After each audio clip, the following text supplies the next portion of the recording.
नमस्कार, आप देख रहे हैं एब्स 24। मैं हूं आपके साथ राहुल सिन्हा। छत्तीसगढ़ की खबरों के इस बुलेटिन में आपका स्वागत है। खबरों को देखेंगे विस्तार से। राजधानी रायपुर के एम्स अस्पताल से एक और कोरोना मरीज को डिस्चार्ज कर दिया गया है और इस महिला मरीज की कोरोना रिपोर्ट नेगेटिव आने के बाद एम्स प्रबंधन ने उसे डिस्चार्ज किया। ये महिला भी कोरबा के कटघोरा की ही है, जिसे आज अस्पताल से छुट्टी दे दी गई। इस मरीज के डिस्चार्ज होने के बाद अब छत्तीसगढ़ में कुल 12 कोरोना मरीजों का इलाज रायपुर एम्स में जारी है। इन सभी की हालत एम्स के डॉक्टरों ने फिलहाल स्थिर बताई है। बता दें कि प्रदेश में अब तक कोरोना के कुल 36 पॉजिटिव मरीज सामने आ चुके हैं, जिनमें से 24 मरीजों को इलाज के बाद पूरी तरह स्वस्थ होने पर डिस्चार्ज किया जा चुका है। अब तक केवल 12 पॉजिटिव मरीजों का इलाज जारी है। ये सभी मरीज प्रदेश के हॉटस्पॉट बने कोरबा जिले के कटघोरा के रहने वाले हैं।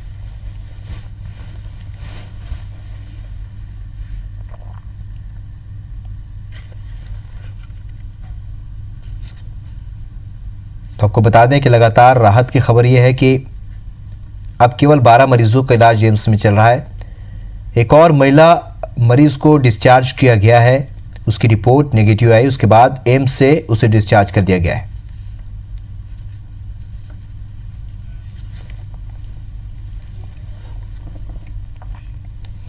इधर राहुल गांधी ने कोरोना के खिलाफ लड़ाई में कांग्रेस शासित राज्यों की कोशिशों की तारीफ की है। राहुल ने ट्वीट कर कहा है कि कांग्रेस शासित राज्य वायरस से डटकर मुकाबला कर रहे हैं। छत्तीसगढ़ में कोरोना से लड़ाई के लिए की गई व्यवस्थाओं की तारीफ राहुल गांधी ने की है।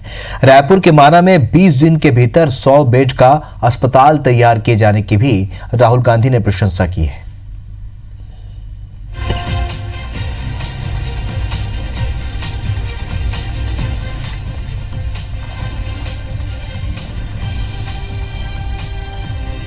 छत्तीसगढ़ सरकार की तारीफ यहां राहुल गांधी ने की है।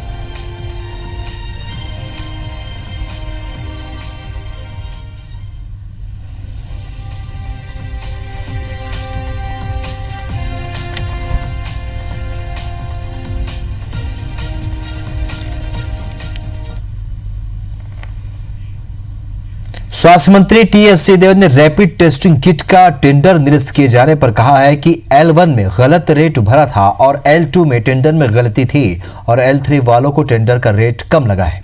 इस वजह से टेंडर निरस्त हुआ है, लेकिन कोरोना जैसे महामारी में इस तरह की लापरवाही बर्दाश्त नहीं की जाएगी। उन्होंने एब्स 24 से चर्चा करते हुए कहा कि केंद्रीय स्वास्थ्य मंत्री हर्षवर्धन से उन्होंने बात की है। पत्र लिखकर रैपिड टेस्टिंग किट उपलब्ध कराने की मांग की गई।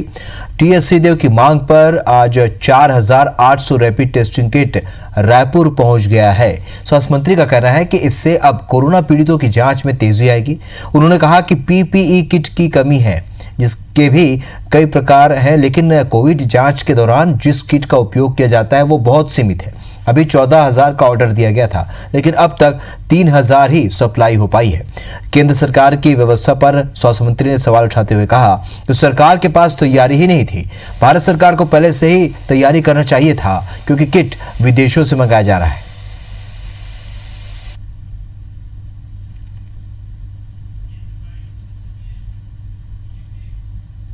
गलती से रेट भरने वाली जो बात आई थी, मैंने अपने तरफ से अधिकारियों को कहा भी है कि आप एक्शन लीजिए।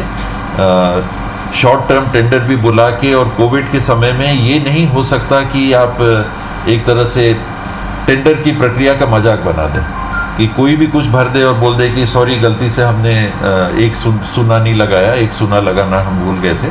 तो ये मजाक सा नहीं दिखना चाहिए, और मैं तो व्यक्तिगत रूप से इसको बहुत गंभीरता से ले रहा हूँ और मैं चाहूंगा कि विभाग इसमें कार्रवाई करे।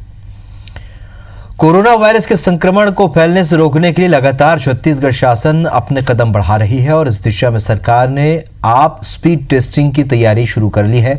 इसके लिए रैपिड टेस्टिंग किट की पहली खेप छत्तीसगढ़ पहुंच चुकी है। हाल ही में स्वास्थ्य मंत्री टी.एस. सिंहदेव ने उन्हें केंद्र सरकार से रिपीट टेस्टिंग किट उपलब्ध कराने की मांग की थी, जिसके बाद आज ही उपलब्ध करा दी गई है। कोरोना वायरस के लिए सरकार की तरफ से मीडिया प्रभारी बनाए गए डॉक्टर अखिलेश त्रिपाठी से रैपिड टेस्टिंग पर बात की हमारे संवाददाता स्टार जैन ने। छत्तीसगढ़ में कोरोना वायरस के संक्रमण ला फैले से रोके बर लगातार सरकार ह प्रयास करत जाते, रोज नए नए में अपडेट होवत है। आज के यदि बात करबो तो अभी हमन सरकार जो अब रैंडम सैम्पलिंग के तैयारी शुरू कर दे है। रैंडम सैम्पलिंग भर किट घलो पहुंच चुके हैं। ये बेरा हमार संग जो मीडिया प्रभारी बनाए गए कोरोना वायरस बर सरकार के प्रयास बर डॉक्टर अखिलेश त्रिपाठी वो मौजूद हैं। डॉक्टर साहब, आपसे जानना चाहूँ अभी का ताज़ा स्थिति है छत्तीसगढ़ की यदि हमन बात करबो तो कोरोना वायरस के चलते हैं। देखो, जैसे अभी तक के तापमान के जानकारी में है कि छत्तीसगढ़ में जो है अभी तक के कुल 5 जिला प्रभावित रहे हैं, जिनमें से एक जिला जो है अभी तक प्रभावित थे। 4 जिला में जो है प्रभाव क्षेत्र से पूरा मुक्त हो चुके हैं। 14 दिन से अधिक से वहाँ को नया केस नहीं आया है। तो हमारे पर अभी एक स्थिति जो है वो कटघोरा एक चैलेंज के रूप में काम करत है। और कटघोरा में जैसे हमारा अनुभव रही है, आज एक नया निर्णय ये लिया गया है कि प्रदेश में जितना भी धार्मिक स्थल मन है जहाँ लोगों के आवाजाही रहते और जिन घनी बस्ती में जिन हवा है, तो ऐसा जगह में भी हमारा रैंडम सैम्पलिंग करबो। रैंडम सैम्पलिंग में खास करके 60 से जरा कोई लक्षण है कोविड जैसे होला हम देखबो, और 60 साल से ऊपर वाले मन है अगर वहाँ कोई लक्षण है तो संवेदनशील मानत हुए ओकर मन के सैंपल भी हम लेबो। ये तो नेता प्रतिपक्ष धर्मलाल कौशिक ने कोरोना को लेकर भूपेश सरकार पर निशाना साधा है। कोरोना को लेकर हो रहे प्रयासों को उन्होंने अपर्याप्त बताया। उन्होंने कहा कि प्रदेश में कोरोना का संकट टला नहीं है। कटघोरा की जो स्थिति है वो ठीक नहीं है। आने वाले दिनों में और भी कोरोना संक्रमितों के सामने आने की संभावना है। नेता प्रतिपक्ष ने कहा कि प्रदेश में 70,000 के करीब लोग क्वारंटाइन है। सरकार के पास किट नहीं है। यही नहीं, टेस्टिंग लैब की संख्या भी नहीं बढ़ी है। सरकार ने प्रदेश में अब तक राहत पैकेज का भी ऐलान नहीं किया है। सरकार सैनिटाइजर, मास्क, पीपी किट उपलब्ध नहीं करा पा रही है। मामले में वो गंभीर नहीं है। केंद्र के पैकेज का सही तरीके से सदुपयोग नहीं होने पर भी उन्होंने सवाल उठाए हैं। जो एक बात ये कही जा रही थी कि केवल 1 पेशेंट है और उसके बाद में प्रदेश मुक्त हो गए हैं, उसके बाद आप लगातार देख रहे हैं कि लगभग जो पेशेंटों की संख्या है लगातार बढ़ते जा रही है। लेकिन उसके बाद भी जो प्रशासन के जो बार बार जो दावा कर रहे हैं, उस दावे के बाद में भी संभागीय स्तर पर भी अभी तक तैयारी इनकी नहीं हुई है। और मुझे लगता है कि केवल एम्स के भरोसे रायपुर का जो सेंटर खुला है वो अभी चालू हुए हैं। ऐसे ही सेंटर और बढ़ाने की आवश्यकता है। नगरीय प्रशासन मंत्री शिव डहरिया ने वीडियो कॉन्फ्रेंसिंग के जरिए प्रेस को संबोधित किया। उन्होंने छत्तीसगढ़ में कोरोना से लड़ने के लिए उठाए गए कदमों की जानकारी दी। मंत्री ने बताया कि नगरीय प्रशासन विभाग ने स्थानीय निकायों को 67 करोड़ 60 लाख रुपए की राशि का आवंटन किया है। 30 लाख रुपए कटघोरा को दिए गए हैं। 30 करोड़ की राशि चुंगी क्षतिपूर्ति के लिए स्थानीय निकाय को दी गई है। श्रम विभाग ने दूसरे राज्यों में फंसे मजदूरों के खाते में 1 करोड़ की राशि पहुंचाई है।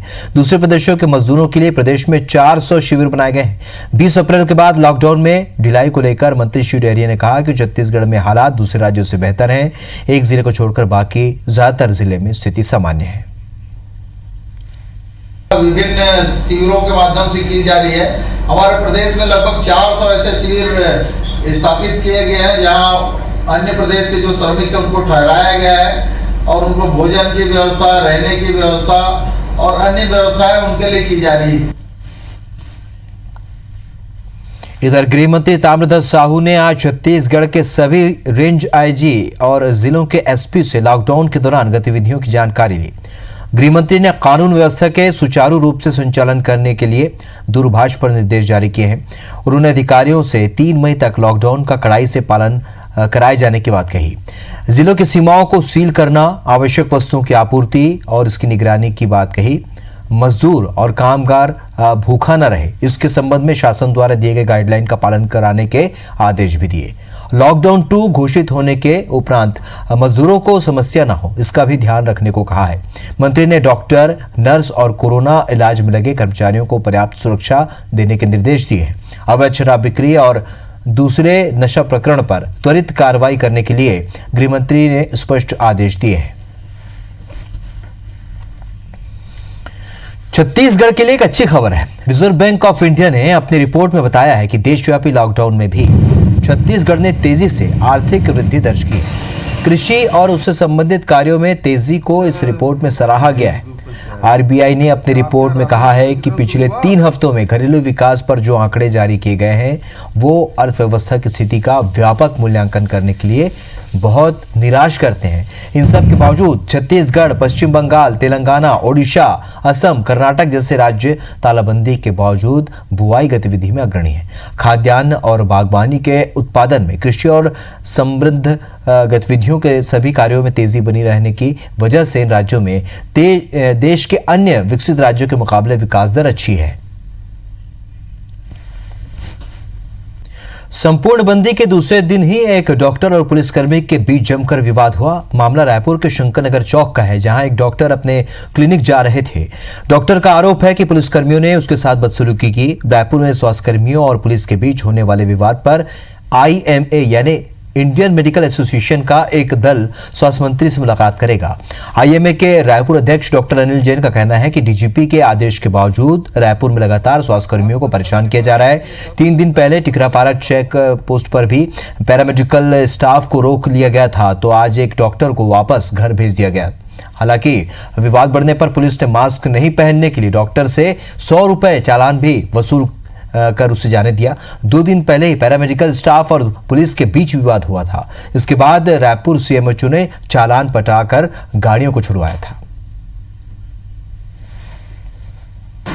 ये गलत बात है, ये काफ़ी असुविधाजनक है डॉक्टर्स के लिए और पैरामेडिकल स्टाफ के लिए। हम IMA की तरफ से हेल्थ अथॉरिटीज़ को, स्वास्थ्य मंत्री से इस बात को उठाएंगे कि इस तरीके की घटनाएं ना हो। बल्कि DGP साहब ने पहले भी कहा था कि पैरामेडिकल और डॉक्टर्स को इस तरीके की असुविधा नहीं होगी, लेकिन फिर भी ऐसी असुविधाएं हो रही है। कोरोना की वजह से लॉकडाउन ने देश के अन्नदाता को संकट में डाल दिया है। दुर्ग जिले के धमधा में किसान केला, पपीता और कद्दू की फसल में करोड़ों रुपए के नुकसान की मार झेल रहे हैं और इन सब्जियों का कोई खरीदार नहीं मिल रहा है, और खरीदे भी तो गाड़ी का किराया भी नहीं निकल रहा है। राज्यों की सीमाएं सील कर दी गई हैं। अधिक मात्रा में प्रदेश में सब्जियों की खपत नहीं हो रही है, जिससे सब्जियों के दाम में गिरावट आई है। स्थानीय खरीदार उनसे 2 से 3 रुपए प्रति किलो के हिसाब से केला और पपीता बेचने को कह रहे हैं, जो संभव नहीं है। इससे उनकी लागत भी नहीं निकल पा रही है। उस पर गाड़ी का किराया, मजदूर का वेतन दे पाना मुश्किल हो गया है। लाखों रुपए लोन लेकर बैंकों के ब्याज से भी किसान कर्ज में दबा हुआ है। किसान अब सरकार से मदद की आस लगाए हैं। केला तो 11-12 रुपये हम बेचत रहे। लॉकडाउन के बाद ये स्थिति है कि अभी 2-3 रुपये हम खरीदने वाला नहीं है। तो मजदूरी निकला थे, खर्चा निकला थे, नहीं निकला? अब ये में तो माले नहीं भी कहते, अब मजदूरी कहाँ से निकली। तो ये लॉकडाउन के पहले केला 11 रुपया 12 रुपये हम लेगा, तो ये सब लॉकडाउन हो है वो वजह से केला 2 रुपये किलो हम लेने वाला नहीं है।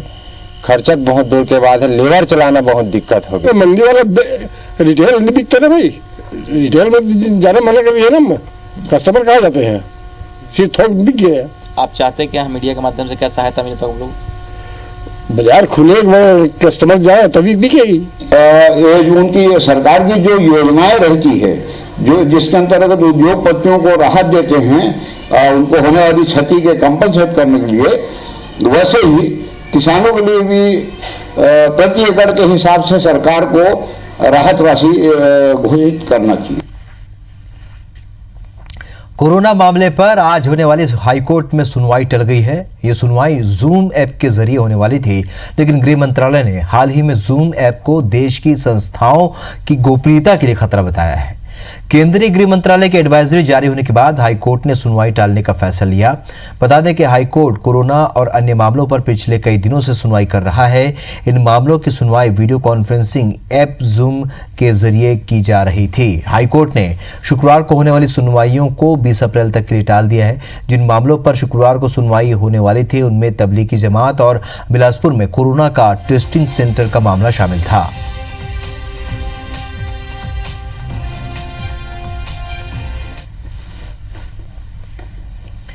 कोरोना वायरस के संक्रमण से बचने के लिए प्रदेश समेत पूरा देश लॉकडाउन है और इस विषम परिस्थितियों में भी राजधानी में यातायात पुलिस ने सिपाहियों को संक्रमण से बचाने के लिए उनके डंडे में एक नया सिस्टम तैयार करवाया है, जिसके जरिए कोई भी सिपाही पहले सामने वाले को दूर से सैनिटाइज करेगा, उसके बाद उसकी समस्या सुनेगा, जिससे उसको संक्रमण का खतरा कम होगा। ऐसे डंडे का पुलिस ने शहर के भगत सिंह चौक पर ट्रायल किया, जो सफल रहा। इससे पहले भी राजधानी पुलिस ने एक किसान के साथ मिलकर शहर की तंग गलियों को सैनिटाइज करने का काम शुरू किया था, जो आज भी जारी है।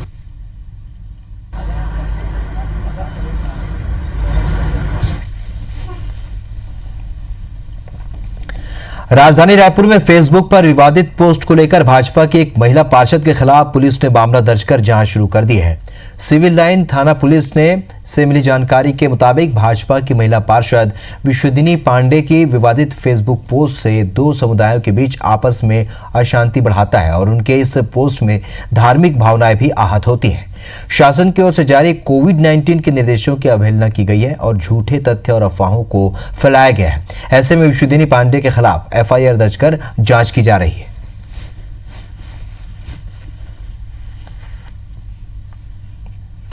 जगदलपुर मेडिकल कॉलेज प्रबंधन ने कोरोना विभाग में काम करने से मना करने पर 19 डॉक्टरों सहित बायोकेमिस्ट्री विभाग के 5 स्टाफ को नोटिस थमाया है। सभी को 3 दिन के भीतर जवाब देने को कहा गया है। प्रबंधन ने डॉक्टर्स के इस अनुशासनहीनता को सर्विस बुक में भी दर्ज करने की बात कही है। बता दें कि राज्य में इस वक्त एस्मा लागू है। बावजूद इसके मेडिकल कॉलेज के इन डॉक्टर्स ने प्रैक्टिस छोड़ दी है। कोरोना संकट के दौर में इन डॉक्टरों ने काम नहीं करने की बात कहते हुए डीएमई को मेल किया था। बड़ी संख्या में डॉक्टरों के काम छोड़ने से स्वास्थ्य व्यवस्था चरमरा सकती है।